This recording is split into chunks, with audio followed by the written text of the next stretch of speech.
Hello and welcome. It's Claire from Wiltshire. I am going to do a little video for you on composting in your garden. I have purchased a compost bin. You can of course make one yourself from pallets or other bits of material that you have in your garden. I purchased a plastic one and I will show you where I'm going to put it in my garden. So you need to find a really good location in your garden that's easy access, so when I'm preparing food I don't want to be keeping it all into the kitchen and then coming out at a later date to put it in there. I want it nice and fresh and ready, all the peelings, anything like that, straight into the bin. So I'm actually going to place it quite close to my kitchen. Now a compost bin shouldn't smell if you're putting all the right things in and you've got the right combination of browns to greens. We will go through that a little bit more as I go through this video. So I will show you the location that I've chosen to do this.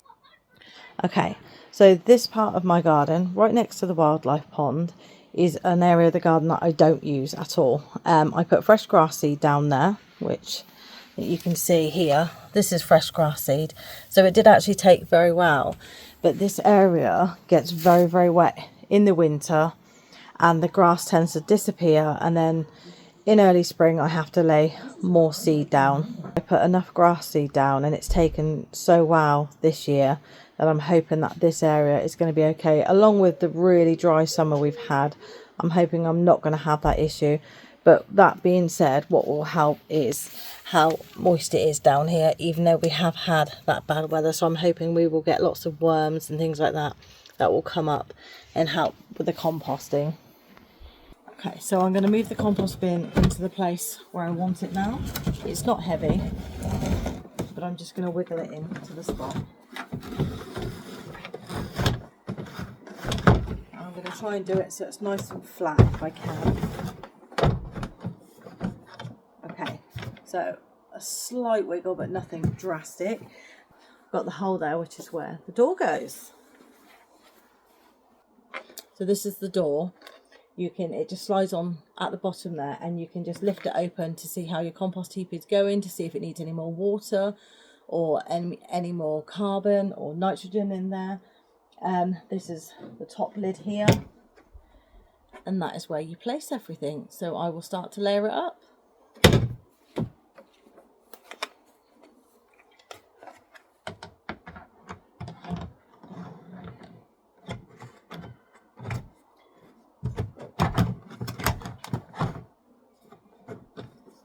So that's the door firmly on now.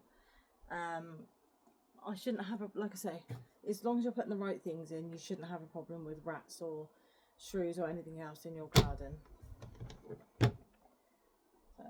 So that is the top open. So the first thing that I'm going to be placing in there is carbon. So a nice layer of cardboard and some paper, shredded paper will be going on top. Straw, anything like that is great for the first layer at the bottom. So that's the first thing I'm going to do.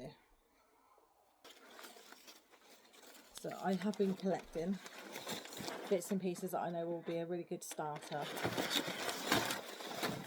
So this is the box I'm going to be using. Please make sure you remove any tape and any labels from your boxes because they will not compost. Okay, so I will put this box in now. I'm just putting it into two pieces and I'm going to layer into the bottom.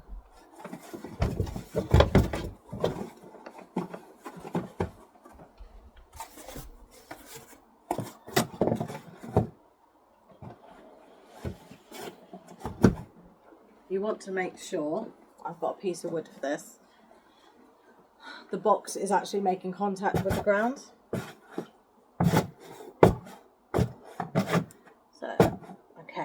So now I know that my box is making good contact with the ground. What I'm going to do is I'm going to water it. So that will help break down the box and speed up the process.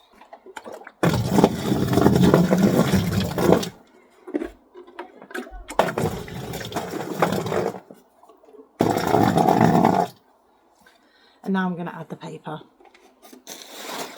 So you can put in big pieces like this into your compost, but it will take longer for it to break down. So the smaller the pieces are that go in, the better and the quicker you will get compost to use in your garden. This is a great job for kids if you have kids.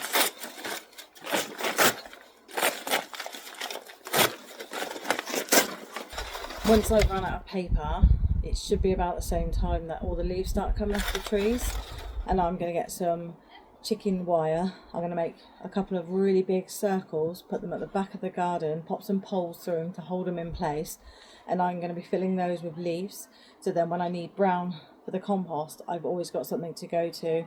If you can and you're able to, pop the leaves onto your grass and mow them for a little bit. Or a really good tip the other day I saw is, if you have quite a big bucket, like an old water butt, or one of those big blue water containers, pop all the leaves in there, pop your strimmer in and give it a really good whiz round. That way you don't make any mess on your lawn. That's a really good tip I saw the other day.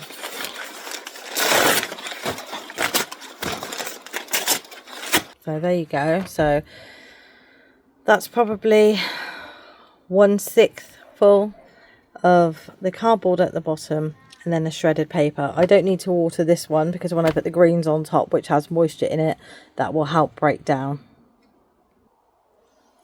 Okay, so I've been collecting my greens over the last week. I've cut my grass, I've done a little bit of weeding, and I've placed it all in here. Now that will go in next.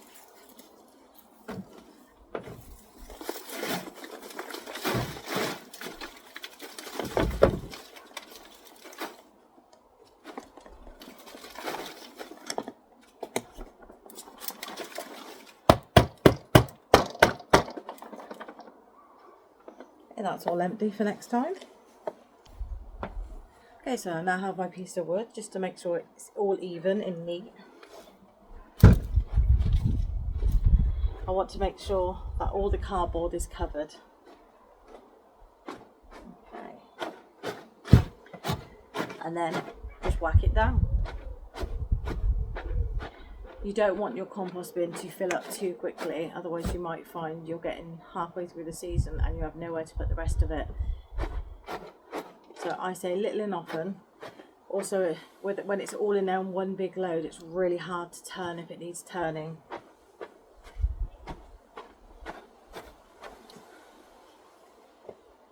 Okay. So there is slightly more carbon in there than green at the moment. What I will do is I will give it 24 hours and then I will add more carbon, and then in 48 hours time I will add more nitrogen to it and water if it needs water, until it keeps coming up and up and up. Just remember the things you don't put in. There's no meat, no dairy, any kind of edible food like that will smell or rot. So if you have a food waste bin, don't think that everything that goes in there can go in here, because it can't. So you'll find with any fruits and vegetables, any peelings, if you're not sure, tea bags will go in here, coffee grounds will go in here. If you have any twigs, any weeds from the garden, just no bindweed or anything that spreads really fast, or no thick grass that will spread really fast. Just your basic lawn is absolutely fine. Deadheading your plants and things like that is absolutely fine, because they will break down before they get the chance to regrow. I don't recommend putting potatoes in, because potatoes are amazing at regrowing. So I personally don't put potatoes in my compost anymore, because at my allotment I had potato plants growing out my compost, which was all well and good, but that meant I couldn't use that compost during that period of time. So I would say, if you're having a compost bin in your home garden, don't put any potatoes in. Potato peelings are fine, but not potatoes. Okay, let's show you what it looks like now. Okay, so that is the grass in there now. There's lots and lots of room in there to put more.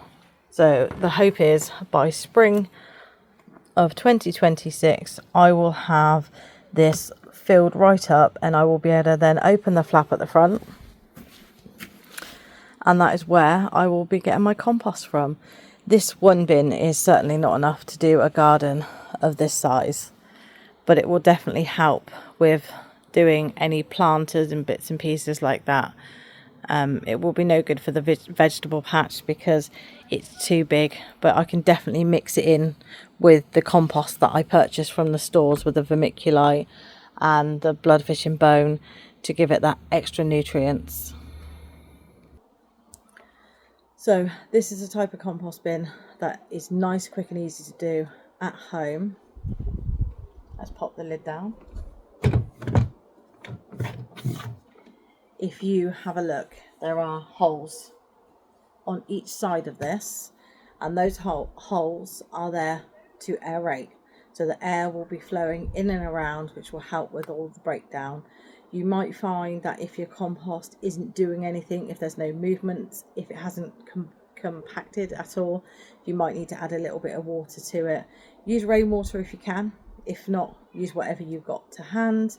No chemicals to go in there, no plastics, no metals or anything like that. Just keep it as natural and free of any of that as possible, and just check on it every now and again. You know, whenever you add anything to eggshells is a great one to add to it, because that's putting a lot of calcium into the soil, and again, it's just making it fantastic, especially if you like to grow tomatoes.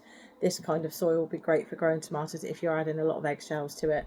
I keep all of my eggshells, I grind them up and I have a powder, and I also use them as a deterrent for slugs, but I will be also using them to pop in here. I buy big boxes from Costco and I go through one of those probably every 6 weeks, so I do have a lot of eggshells. But if you're a coffee drinker and you have filtered coffee, any of the coffee grounds can go in there, that's fantastic. If you have tea bags, pop your tea bags in there, that does exactly the same thing. But there's always something online for you to have a look at. If you're not sure, check online first. Okay, so thank you very much for watching my vlog on composting in the garden. If you like my videos, please like and subscribe.